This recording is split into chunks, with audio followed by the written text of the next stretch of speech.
On this episode of MythBusters, Let's go. Adam and Jamie light up a festive myth that's tremendous. All I know is this is going to make some little child really happy. Can lights on a tree cause it to burst into flame? It looks so cheery now. Then Carrie, Grant, and Tori make light work of a heavy concept. When does the time-space fabric start to weave around this? When they investigate the possibility that you can flick a switch and turn off gravity. It works!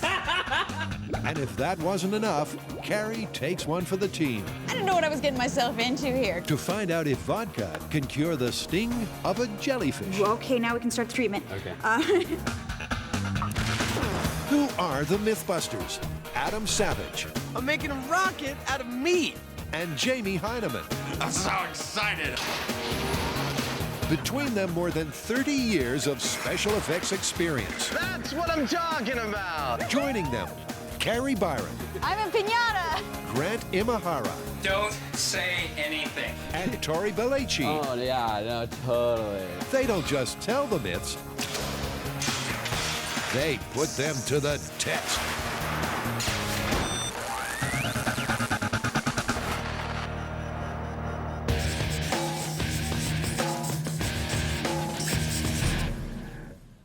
What do you got?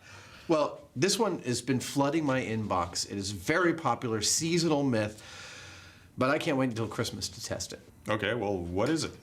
Well, you know, during the Christmas season, you will have your tree festooned with lights. The myth is if you leave that tree on overnight, the lights can cause the tree to heat up, burst into flames, burn your house to the ground.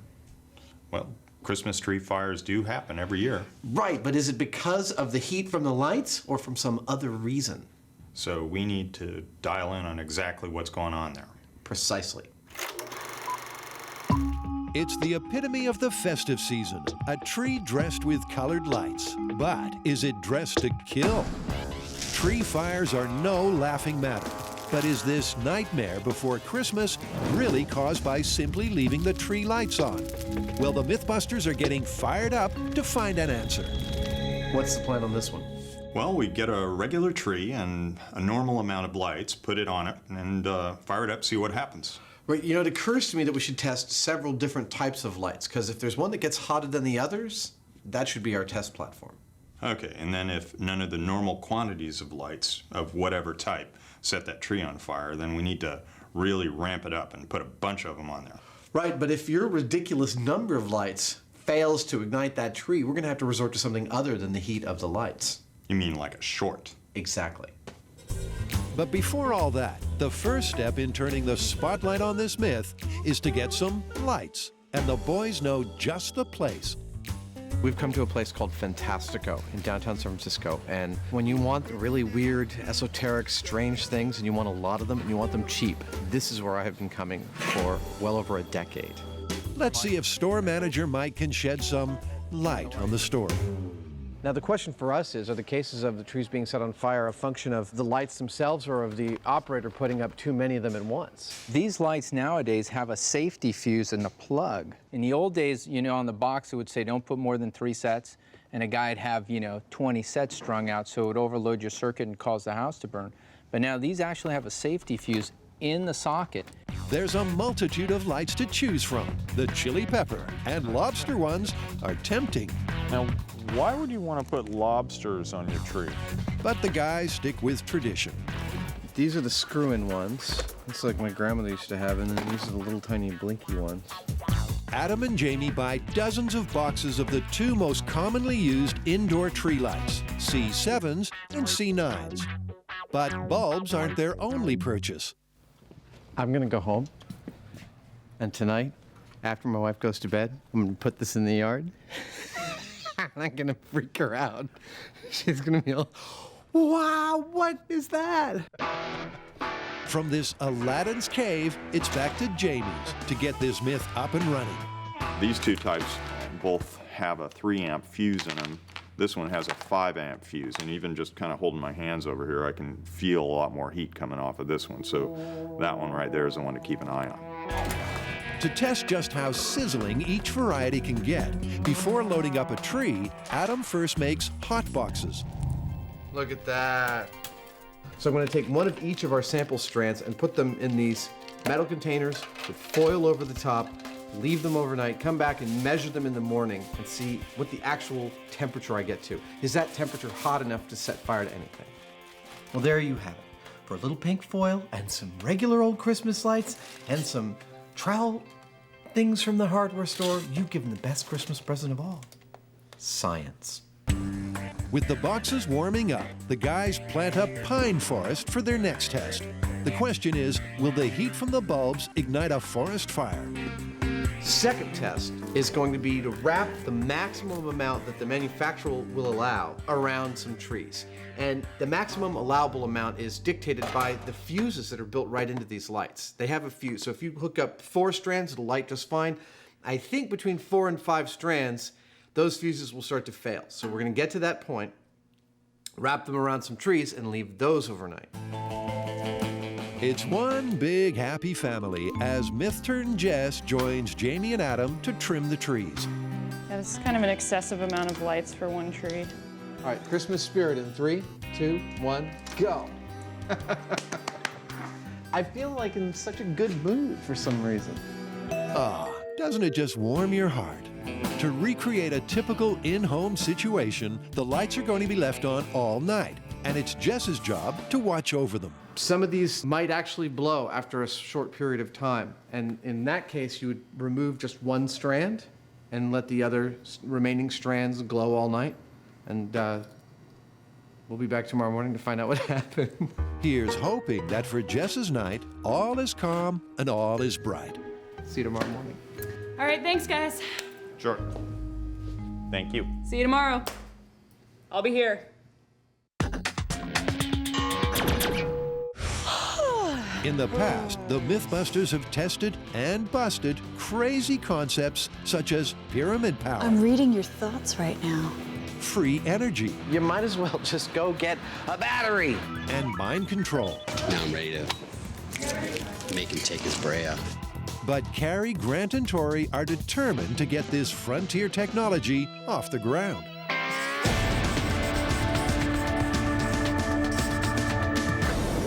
Okay, guys, got the next big myth. Have you ever thought it would be cool to control gravity? Woo! Great! Can't wait. Another one of these. Yeah. Okay, look. There's a lot of credible research going on all around the world. There's a Russian scientist doing a lot of cool stuff with superconductors. NASA, the European Space Agency are all interested. Yeah, that just pretty much proves that there's nut jobs and fruitcakes all the way to the top. Anti-gravity is the mythical holy grail of science. But can it actually be done? Can you flick a switch and turn off gravity?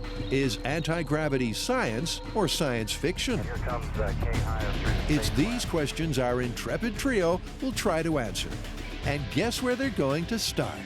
As with all these fringe technologies, we have the magic of the internet to help us find information. And the Patent Office has issued numerous anti-gravity patents. They don't have to test if they work, but they do have to issue the patent. Okay, you know, some of these have nothing to do with any sort of terrestrial technology, and most of these have nothing to do with any sort of reality. All right, well then why don't we just get a cross-section and then, I guess, start testing these. Before the testing begins, let's talk about gravity, a force that Tori is familiar with. But in case you're not, let's get back to basics and a clever fella called Newton. I'm okay. In 1687, Sir Isaac explained that gravity is the tendency of objects with mass to accelerate toward each other. And because that really big thing beneath our feet, planet Earth, has some serious pulling power, what goes up must come down. But the concept of anti-gravity doesn't just mean avoiding the downs. So an airplane or a helicopter or anything with wings is not an example of gravity modification. Yes, they generate lift, which is in opposition to gravity, but they are not modifying the gravitational field. So the team is going to be testing devices that claim to alter gravity. Sounds simple. Where do we start? The anti-gravity device that I'm working on is basically, it's just sort of a floating, spinning top. Okay, but how does a spinning top make gravity disappear? I don't know, but I think it takes batteries. Well, according to the instructions, the trick is to get the top spinning above the base plate, which should hold it in an anti-gravity field. This is how it says to start out. It also says for ages 8 and up. A quick read of the manual and a change of venue later, and it looks like Carrie has turned off gravity.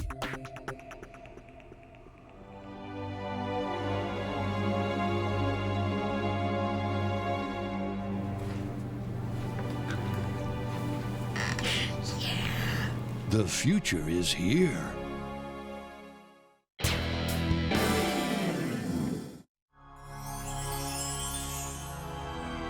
'Twas the night of the fairy lights test, and all through M5, not a creature was stirring, not even a...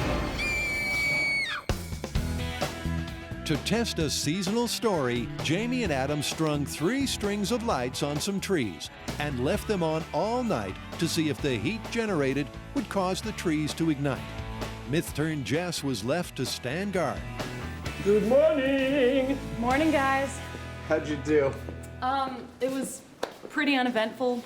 No fires. There were no flames, but it wasn't exactly a silent night. Nothing more than this shop is pretty scary at night. There's a lot of weird noises that go on. Have you ever spent the night in your own shop? No. Adam checks the temperature of the lights in the hot boxes. The 3-amp C7s show no signs of damage. But at 350 degrees, the 5-amp C9s have started to melt. Why, it's a Christmas tree lightsicle. The C9s got hot enough to start melting the plastic and rubber encasing the bulbs and the wires. And that is totally significant to our testing here because that could lead to a wire short. And a wire short very easily means fire. So, normal amount of lights on a normal tree, we get nothing. Let's ramp it up. I agree. I think this time we should go for 500 of the C9 bulbs. And while we're at it, why don't we get a thermal imaging camera and see what the heat distribution looks like? I totally agree. That is an excellent idea. Unlike last time, for this upping the ante test, Jamie and Adam are not following the instructions on the back of the box. I want to bypass the safety measures implemented on the C9 lights and put as many of them as a person could put on a normal household circuit. We forgot one thing. All right, yeah, get my game face on. Let's go. Getting into the festive spirit, they load up the tree with 500 lights. This test is to see whether a ridiculous amount of lights put on a tree is going to set it on fire. All right, yeah, actually, I think we could stop there.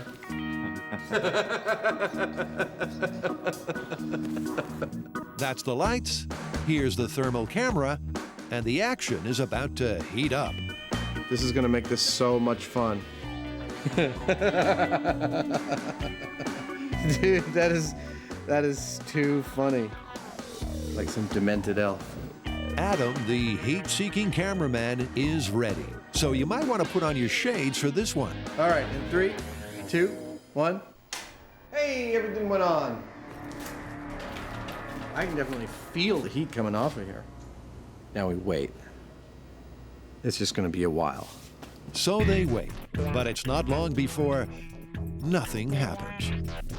What we're going to be looking for here is either the tree auto-igniting because of the general level of heat being created, or some sort of a short. Several hours and a snack or two later, and even with a crazy number of lights, there's no sign of a fire. It's been 3 hours, and we're still pretty much leveled off, aren't we? Yeah, I'm getting up close to 225, thereabouts. It's gotten a little higher. I am noticing it's getting extremely dry right in the middle around the lights. These needles are just like they fall off the branches over here. This is like an oven. 5 more hours on, the tree is baked in the middle, but not flambéed. I don't know, Adam. I think we need another about 5,000 or 6,000 lights. Another 5,000 lights may be exactly what's needed, because 500 are doing diddly. I don't see no fire. I'm not even seeing any real melting going on. We took 500 lights and let them sit on this tree for 8 solid hours. And although it got hot, you'll notice the tree is not a charred husk of a tree. We did not get fire. Gravity. It's one of the 4 fundamental forces of nature. So, is it possible to just turn it off? Grant, Tori, and Carrie are surfing the net and testing a number of devices to find out.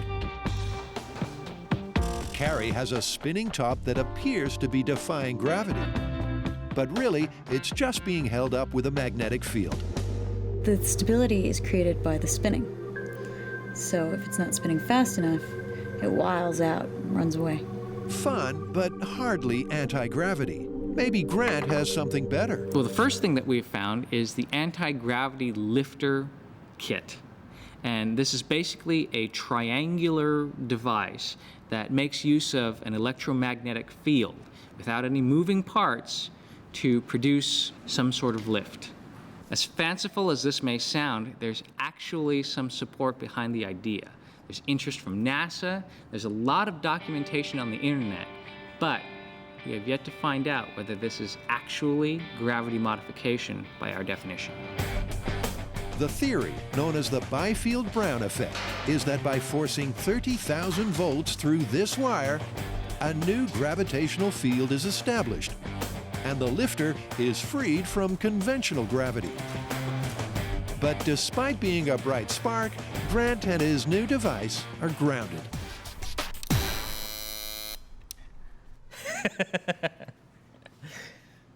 Does it say anything about buzzing? Could this build be a bust for Big Brain Grant? Several hours later, Tori and Carrie check in for a progress report. AntiGravity Machine is a little anticlimactic. Hey, just you wait. When this thing's hovering off the table, you're gonna be eating those words.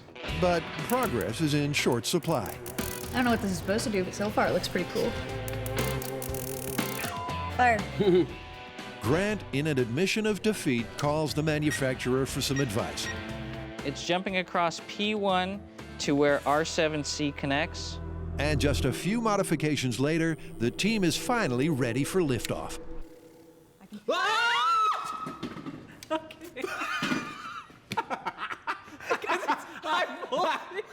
It started flying towards me. Man, why don't you shut it off when it flies towards us? It's a MythBusters first, an internet-bought device that actually works. You could say the team is shocked. Tori and I entered this little experiment with extreme doubt in our hearts, but Grant somehow pulled it off. This thing actually got airborne. It electrocuted all of us standing next to it, but it got into the air. I'm so impressed. Even Jamie is impressed. Well, it's neat that it actually worked. I mean, most of these things that we run across are just total nonsense, but Yeah. that's real. It's definitely getting up off the table, and there's no fans, there's no rockets, there's no magnets, there's nothing but electricity going into it.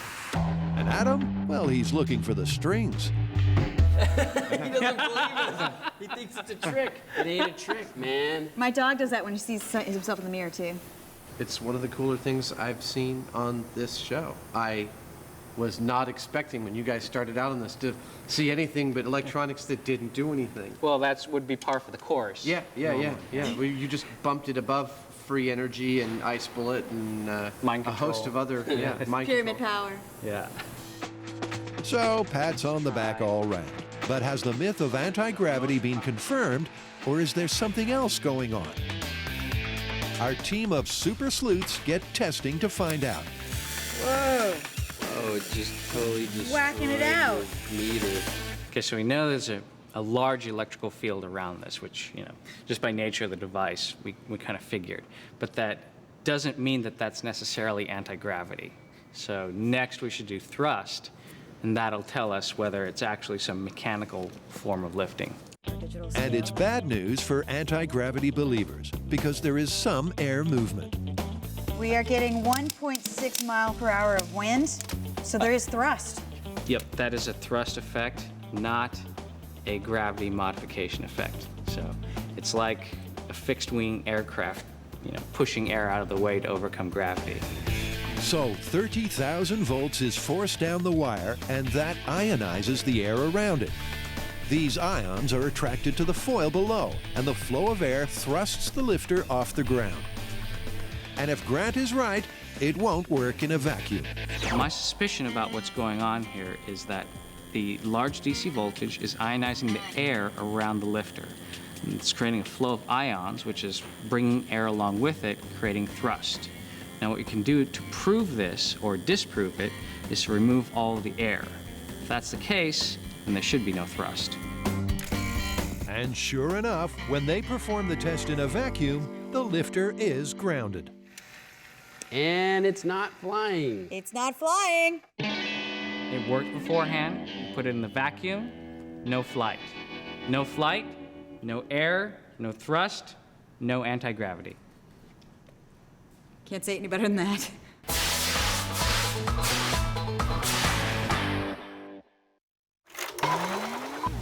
Can leaving tree lights on overnight cause a Christmas catastrophe? Well, not if the MythBusters are anything to go by.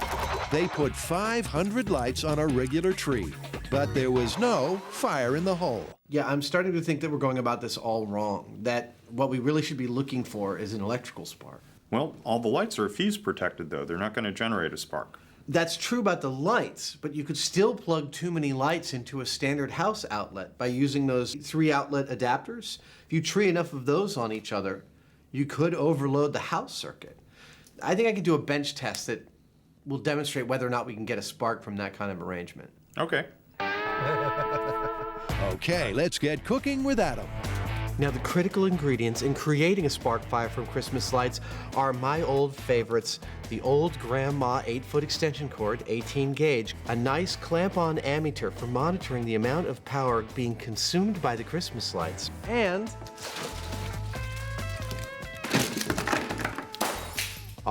more Christmas lights than you could possibly imagine. Okay, maybe just slightly less.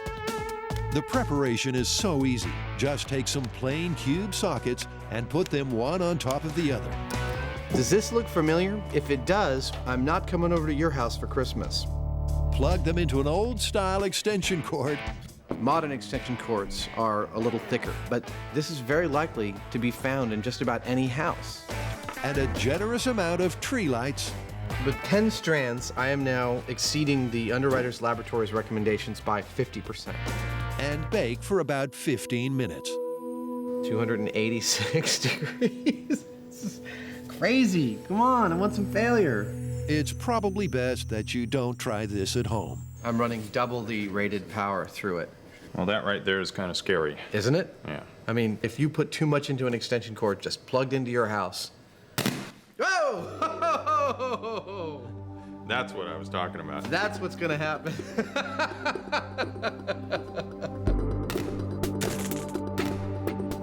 The insulation on the wiring melted, and that made 2 of the wires touch together, and that caused arcing across those wires and a large spark. Unfortunately, in your home, this is a recipe for disaster. We're demonstrating a totally viable method for too many lights causing a failure, and that failure causing a spark. People get really, really enthusiastic about their Christmas decorations, and I'll wager that a few of you have done this. Now do you see the danger?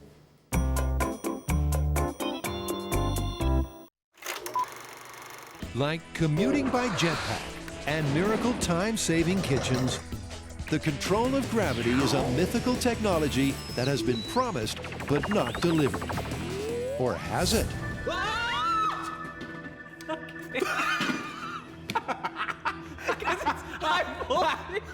It started flying towards me.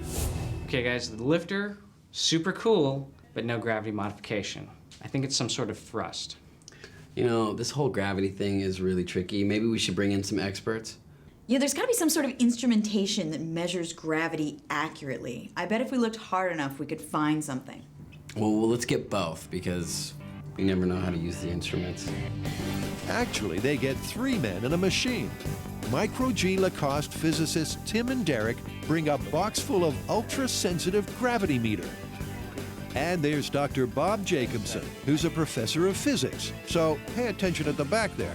Okay, let's get down to basics. What's the difference between anti-gravity and gravity modification? 747s fly by countering gravity with another force. You can fight gravity by having some other force that acts against it. Anti-gravity is canceling it, it's making it go away so that it doesn't act on a particular object. Instead of lifting something, you make its weight disappear so that it just floats. Bob, what do you think about the tests that we're running here? I think that's exactly the right approach. If there are phenomena here, the tests will find them and they'll identify which ones are real and which ones are not. So that's the theory. And for confirmation that the anti-gravity devices don't actually cancel gravity, it's time to fire up the gravity meter.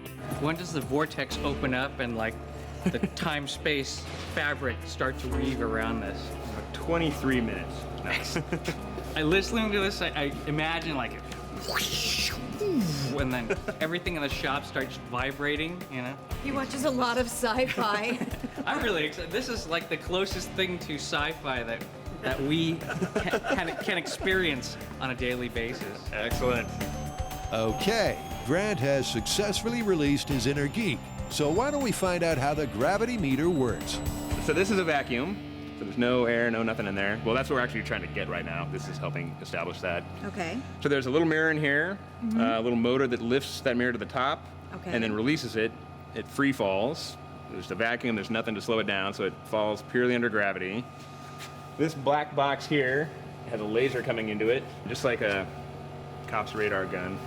Bounces the laser off this falling mirror and tracks it extremely precisely. And then there's a bunch of electronics we'll hook up that read out the tracking information to that laptop, and it'll tell us what the acceleration of gravity is. Which sounds ideal for the myth. If there is any change in gravity, this awesome piece of equipment will detect it, right down to 1 part per billion. What was your analogy for part per billion? I came up with if you took a standard typing paper, stacked it up 300,000 feet, which is roughly, I think I came up with 1,000 Eiffel Towers or 100 Mount Everests, got a stack of paper that big, and pulled out one sheet, we would, just that same kind of precision. We could actually see one sheet out of a billion. So even if it isn't perfect anti-gravity, even if it's just a billionth of normal gravity. A billionth, 1 billionth of gravity, if it can change it, we would see that. To perfect the vacuum that's so crucial to its accuracy, it has to warm up overnight. And when they come back in the morning, the guys get an idea of just how impressive it really is. So during the night, did you record anything out of the normal? Yeah, I would say that I could just be either in the Bay Area here or what, but the data were pretty noisy from what we'd expect, and it's possible that we had little micro earthquakes. Apparently there was an earthquake this morning, and I think that correlates to some of the noise we saw this morning. The meter not only mapped the effect of local earthquake activity on gravity, it detected tidal fluctuations caused by the passage of the moon. So your instrument's sensitive enough to measure, you know, the moon passing overhead, but what about some sort of real-world example? In the University of Colorado, where this machine was developed with Professor James Fowler, we would see something weird every weekend. The gravity would change every weekend, and we struggled to figure out what that was. And we eventually found out that it was the stadium, football stadium was filling up with students. And that would make the gravity, in that case, go down because the students were above us and we were in a basement. And then when they left, the gravity would go back up, and that would happen, a little bump right during the football game. That is so crazy. So it should be able to detect an actual anti-gravity field. Okay, there is no effect on the gravity meter. Hey, Bob.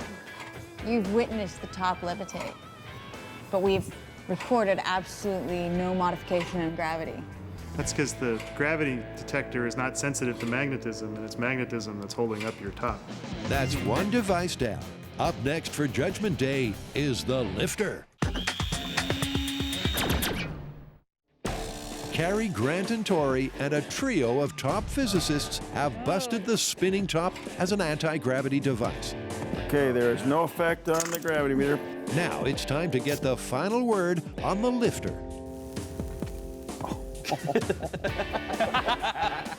Okay, now you can smell the ozone and you can Be feel. careful though, because it's. Yeah, don't get Don't too touch close. it. But you can feel the wind coming off. For sure. So it's definitely thrust. That's the theory. But with the lifter levitating right below the meter, the gravity graph is unmoved.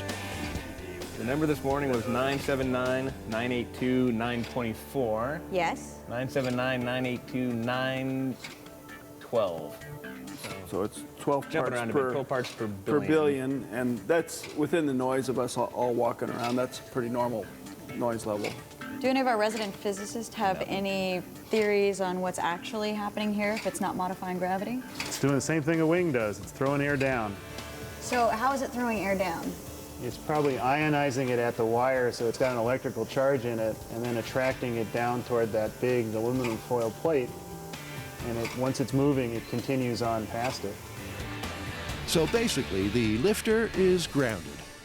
That gravitometer was amazing. It was pretty mind-blowing how accurate that device was. Yeah, it busted the lifter, but where do we go from here? I do have one more device that I found, but you can't really test it with traditional science. It's the Hamel generator, and apparently this guy was abducted by aliens. They showed him around their ship, and from seeing that, he came up with the designs for this generator. Well, if anybody's already solved anti-gravity, it's definitely the aliens. Okay, well, the MythBusters have tested crazy claims before. Merry Christmas to Merry us all. Christmas to us all. And they've come across stranger ingredient lists in their time. 3 jade balls. A roll of aluminum and 1,000 magnets. Yep. But why are they taking this one seriously? The reason why we're taking this seriously is because he has very specific designs. Designs are good. So how does this alien technology work? Supposedly, the perfectly balanced cones wobble within the constraints of a magnetic field.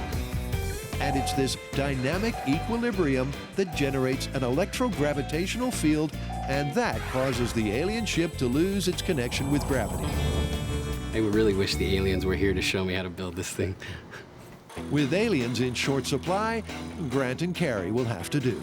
And Grant gets the all-important bearings rigged at practically light speed. This is the bearing, and it's supposed to wobble. And there's a little something like this.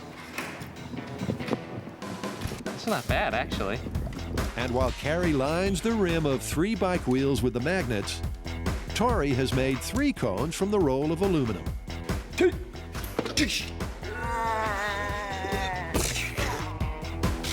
Once Tori and Grant finish fighting with foil, they finish the assembly. It works! Look at that! It's just like, It's just sitting there. The cone is just perfectly centered inside the ring, and it's just hovering there. it's just, yeah. All of the magnets on the outside are perfectly repelling the magnets on the inside cone, creating a little gap between it as if it's just kind of floating there in inner space. It's looking good. The magnets and cones are perfectly balanced. But it's when the 3rd cone goes in that things will get interesting. The generator should take off and start floating in an anti-gravity field. See, now it's going. See that? See it oscillating? Oscillating, yes. Levitating, no.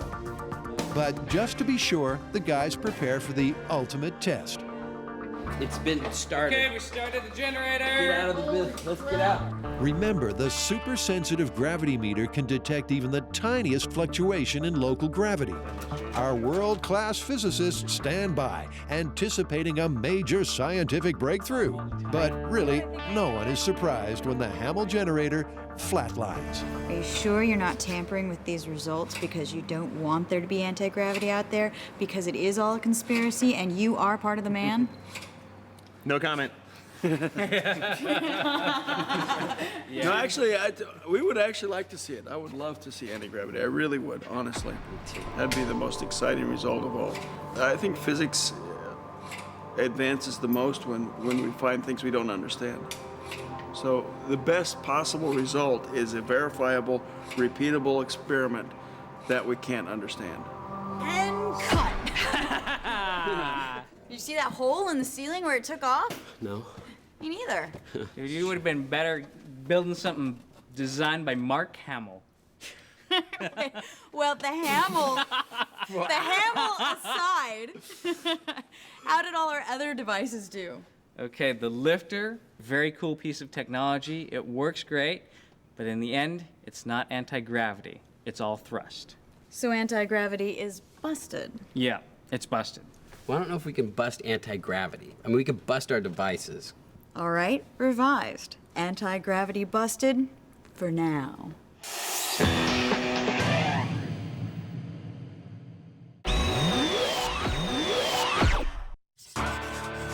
And now for something completely different. Vodka. Most people choose to drink it. But our team of alcohol aficionados have busted it as a bee killer and poison oak cure. They've also used it to kill off bad breath and cheesy feet.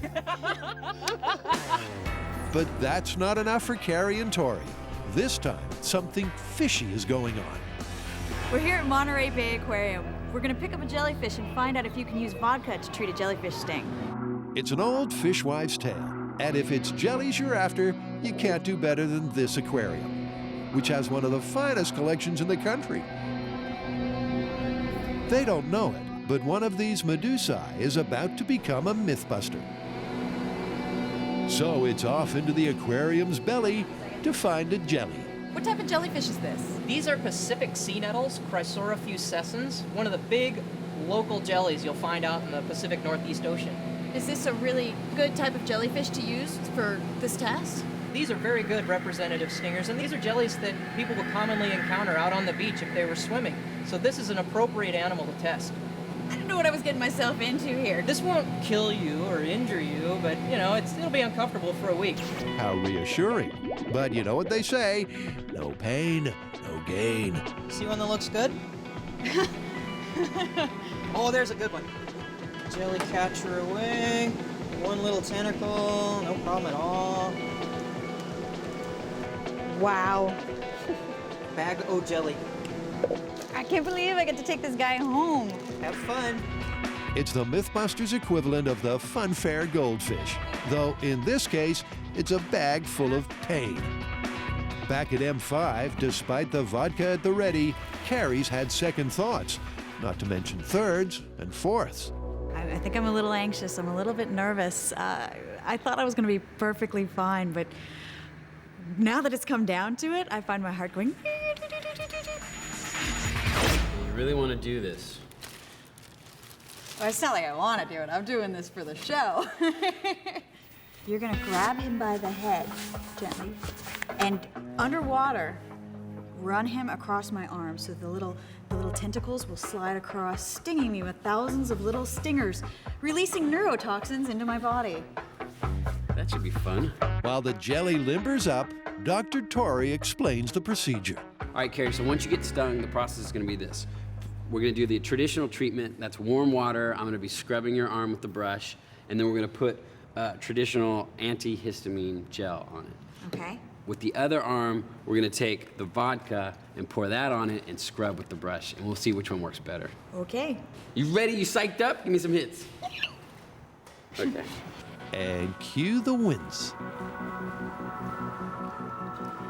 Okay, you? I don't know. I feel a little more on this side. You might have to do it again. Again? Go from this side to this side now. You love the pain. Not really. Okay. Ready? Yeah. Do it. Did we get enough on this one? Yeah, I feel some right there too. All right, let's go. Okay, so it's definitely starting to sting more and more, and it's tingling in different places. And what's basically happening, from what I understand, is that each of the little spikes is letting off slowly neurotoxins. Okay, now we can start the treatment. Okay. Carrie could swear that when she took this job, nobody mentioned neurotoxins. So we're gonna do the traditional treatment first. Okay. Warm water. Ready? Here we go. Yep. Okay, in the brush. Scrub now we gotta scrub the stingers out that haven't released yet. A little lower on the arm right there. Yeah. Okay. Now, pain's a subjective thing, but how does that feel, Carrie? It's not like petting puppies or anything. Team player Tori works fast, finishing the traditional treatment lickety-split. Vodka treatment. You ready? And before you can say, how you doing? It's all right. He's also applied the alcoholic antidote. All right, so that's it for the vodka treatment, right? That's it for the vodka treatment. And all things considered, Carrie's in good spirits. Maybe she's been drinking the vodka. I was expecting some sort of sci-fi kind of pain. I really was. So I was preparing for like jagged spikes and I was gritting my teeth really, really hard. It wasn't as bad as I thought. Well, you are a brave individual, I have to say that. It's definitely not a comfortable feeling, but It's not something you want to do every day. it's better than a kick in the head. The jellyfish may not have had a ferocious kick, but did the vodka help at all? So as we administered the traditional treatment, I definitely felt kind of good. It was like scratching an itch that really needed to be scratched. And the vodka arm, pretty much the same thing. The only difference was one felt a warm sort of relief and the other one felt a cool sort of relief. As it's progressed, it's been about 2 minutes, and they feel the same, to tell you the truth. And it's the same story after several hours. So between the vodka and the traditional treatment for a jellyfish sting, which one do you think works better? Both treatments were extremely effective. I really didn't develop a rash. After about an hour and a half, I wouldn't have even known the jelly stung me at all. So vodka as a treatment for a jelly sting. Confirmed? I'm completely surprised, but I definitely have to say that the myth was confirmed. I think the vodka deactivated the nematocysts in my arm and left me without an itchy sting. Sweet. Now it's time to take little Titus out to the bay and set him free. You don't want to eat them?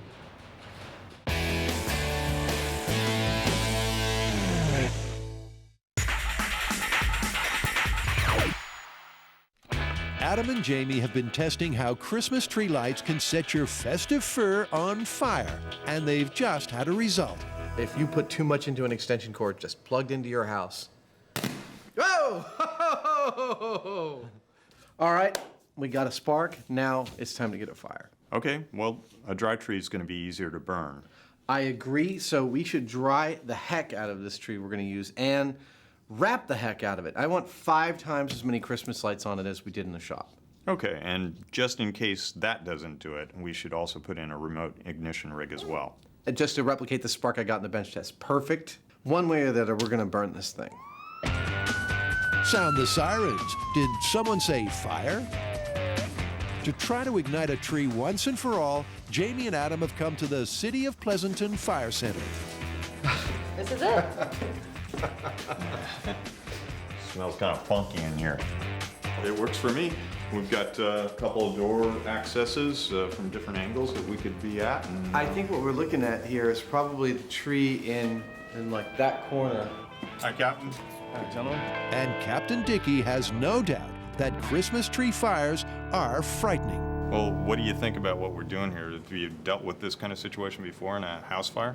Yes, we go to Christmas tree fires every year. We had a house burn up in December 26th of 1997 where a child turned the lights onto the Christmas tree and the tree immediately ignited and burned up the house and caused a lot of damage. All right, well, you ready to go? I'm ready.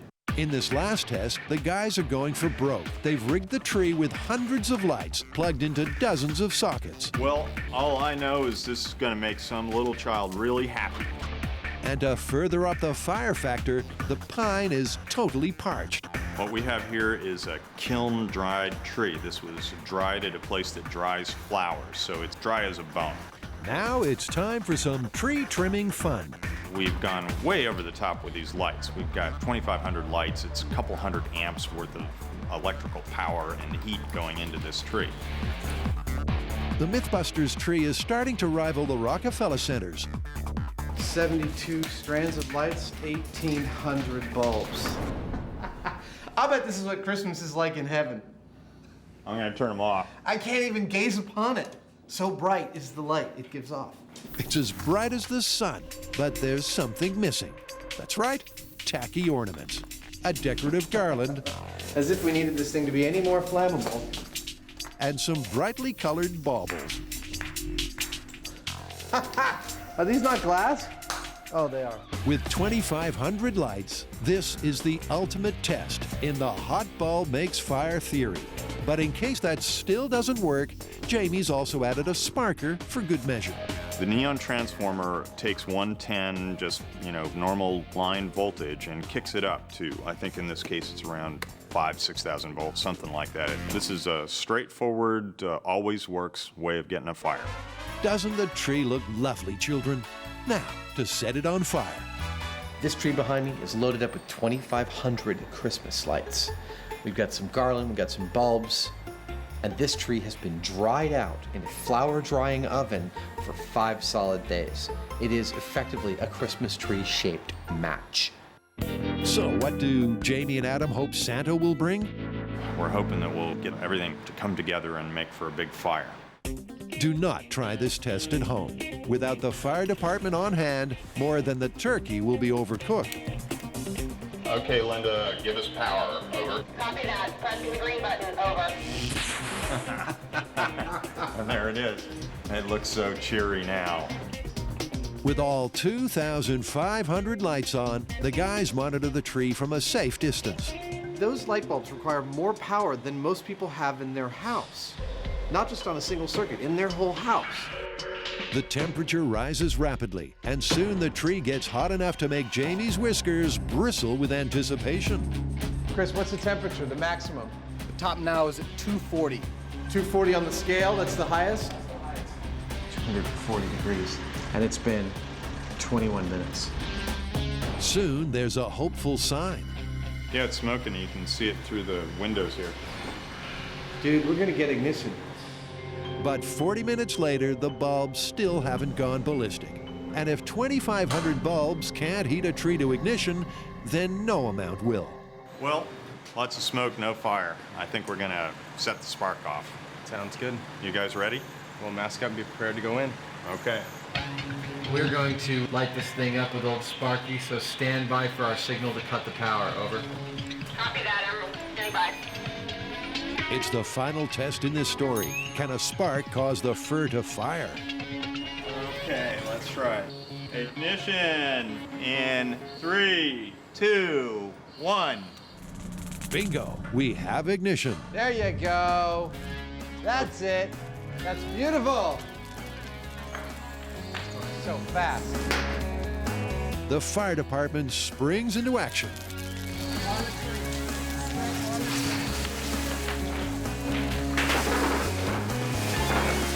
Firemen have the best toys ever. Our Christmas tree's branches aren't so lovely anymore. Well, I thought it was an ugly Christmas tree before. There's your problem. Oh, man. The short circuit did the job, and the boys are shocked at how fast the fire spread. That wasn't an explosion, but it was so fast that it'd be out of control. If it went up, you wouldn't be able to do anything unless you were standing right there with the fire extinguisher. Exactly. At the moment we saw the fire, you're already pretty much too late to get it under control with anything but a bunch of firemen. I was amazed how fast it got out of control. Right, it grows quickly and there's no other fuel in that room, so it would burn itself out. But imagine if you had drapes and furniture inside, it would continue to grow rapidly. And with that kind of fire, even if you had a like a standard household fire extinguisher, you probably wouldn't be able to deal with it, right? No, a fire like this would grow out of control before you can even go out and get your fire extinguisher. The best thing to do is leave the house immediately.